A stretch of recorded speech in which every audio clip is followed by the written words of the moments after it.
Protests break out in Bengaluru over the death of VHP leader yesterday. VHP worker was killed during a protest against the Karnataka government's move to celebrate Tipu Sultan's birth anniversary.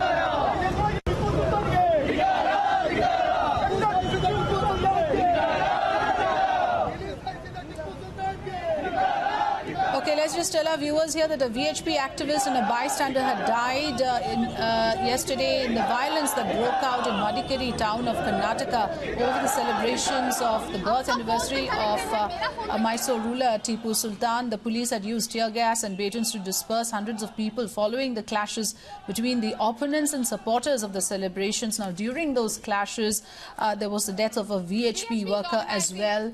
And now there is a massive protest being organized in Bengaluru. They allege is a killing, a cold-blooded murder in the clashes that took place in Kodagu yesterday, while the police and the government have stated officially that this was an accidental death. The VHP, many right-wing organizations coming in their support, not ready to accept this statement by the police or the government, coming out and stating that this is a state-sponsored murder. The BJP as a political party is also giving them the support, giving them the vocal support, stating that this was probably a state-sponsored murder.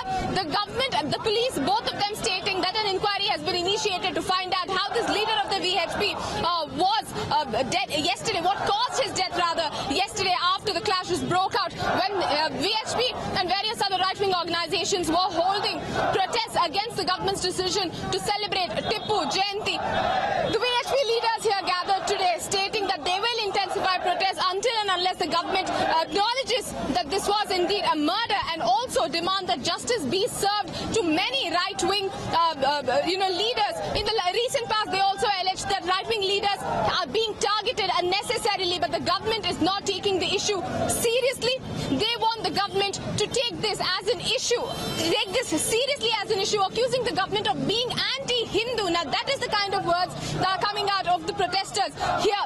Also condemning the statement made by Jnanpith awardee Girish Karnad yesterday during the Tipu Jayanti celebrations. The protesters here alleging that Girish Karnad does not deserve to hold his Jnanpith because he had